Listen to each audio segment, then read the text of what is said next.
बहुत समय पहले की बात है। राजस्थान के एक छोटे से गांव में हरीश नाम का एक आदमी अपनी पत्नी रजनी के साथ रहता था। हरीश के पास 3 गाय थी, जिनका दूध निकालकर वह बाजार में बेचा करता था और उससे अपनी रोजी रोटी चलाता था। साथ ही वह 1 लोटा दूध मंदिर में शिवलिंग पर चढ़ाता था। तुम्हारा तो एक दिन भी ऐसा नहीं जाता हरीश, जब तुम शिवलिंग पर दूध चढ़ाने ना आते हो। चाहे आंधी तूफान आए या बारिश या फिर कड़ाके की ठंड या तेज धूप, तुम हर रोज मंदिर में दूध चढ़ाने आते हो। ऐसा भी क्या मांगते हो भोलेनाथ जी से? महादेव पर दूध अर्पण करने से मन को एक शांति मिलती है पंडित जी। और उनसे मांगे क्या, वो तो सब कुछ बिना मांगे ही दे देते हैं। उस रोज भी हरीश दूध शिवलिंग पर चढ़ाकर बाजार के लिए निकल गया। फिर तेज धूप में पसीने से तरबतर होकर घर आकर उसने अपनी पत्नी को खाना लगाने को कहा। रजनी, मैं हाथ मुंह धो लेता हूं, तब तक तुम खाना लगा दो, बहुत भूख लगी है। जी बस अभी लाए, आप बैठ। रजनी हरिया को खाना लाकर देती है। सुनिए ना, इस साल गर्मी बहुत ज्यादा है। हमारी ये झोपड़ी भी इस कड़ाके की धूप में पूरी तरह तप जाती है। बहुत गर्मी लगती है, इसमें बच्चे भी सारी रात ठीक से सो नहीं पाते। साफ साफ कहो रजनी, कहना क्या चाहती हो? यही कि क्यों ना हम भी एक पंखा ले ले, थोड़ी तो राहत मिलेगी इस गर्मी से। तुम जानती हो ना रजनी, सारा दिन कड़ी धूप में मेहनत करता हूं, तब जाकर रोटी खाने लायक पैसे जुड़ पाते हैं। फिर ऐसे में पंखा कहां से आएगा बताओ? अपने पति की मजबूरी देख रजनी कुछ नहीं कहती। फिर हरीश कुल्हाड़ी उठाकर जंगल की ओर घास और लकड़ियां लेने निकल पड़ता है। बाहर जून महीने की कड़ाके की धूप थी।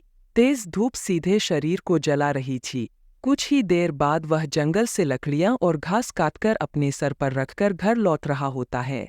रास्ते में उसे बेलपत्र का पेड़ दिखता है, तो वह उसमें से कुछ बेलपत्र और पत्ते तोड़कर अपने साथ घर ले आता है। अरे वाह, यह तो बहुत अच्छी बात है। अब आप कल शिवलिंग पर दूध चढ़ाने जाएंगे तो इन पत्तों को भी महादेव के चरणों में अर्पण कर दीजिएगा। हरिया ने अगले दिन वह बेलपत्र शिवलिंग को चढ़ा दिए। कुछ दिन बाद एक रात तेज तूफान आता है। तूफान इतना तेज था कि हरिया और रजनी को डर सता रहा था कि उनका कच्चा मकान कहीं ढह ना जाए। वो दोनों हाथ जोड़कर शिवजी और मां पार्वती से प्रार्थना करने लगे। उनकी प्रार्थना करने के कुछ देर बाद ही तूफान थम गया। इसे वह भोलेनाथ का चमत्कार समझ उनके आगे हाथ जोड़ने लगे। ऐसे ही कुछ दिन बीत जाते हैं।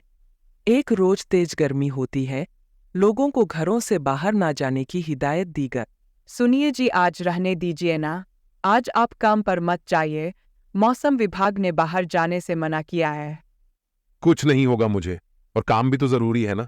हरीश उस रोज भी काम पर निकल जाता है, लेकिन भीषण गर्मी के कारण कोई दूध लेने आया ही नहीं।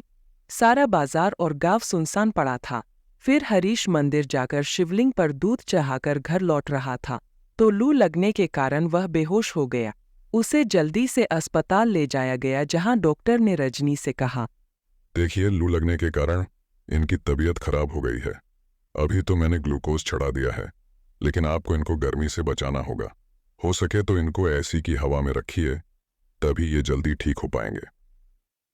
रजनी को कुछ समझ नहीं आ रहा था। वह हरीश को लेकर घर आ जाती है। फिर मोनू और पिंकी भोलेनाथ और मां पार्वती की तस्वीर के आगे हाथ जोड़कर खड़े होकर कहते हैं, हमारे बाबा को ठीक कर दो ना भोलेनाथ। डॉक्टर अंकल ने कहा है उनके लिए एसी लाने के लिए, लेकिन हमारे पास इतने पैसे नहीं है कि हम एसी ला पाए। कुछ देर बाद उनके घर पर कोई आता है। जी, आपके पति ने कुछ दिन पहले लॉटरी डाली थी, तो उसमें आपका एसी निकला है। वो उन दोनों को अंदर बुलाती है। आप कुछ लेंगे? जी, अगर बेलपत्र का जूस मिल जाए तो इस गर्मी में मजा आ जाए। उन्होंने एसी लगा दिया और पूरा घर ठंडा होगा। फिर भोलेनाथ ने हरीश के सिर पर हाथ फेरा और उसको होश आ गया। फिर रजनी ने उसको सारी बात बताई। वो सुनते ही उन दोनों को पहचान गया और भोलेनाथ और माता पार्वती अपने असली रूप में आ गए।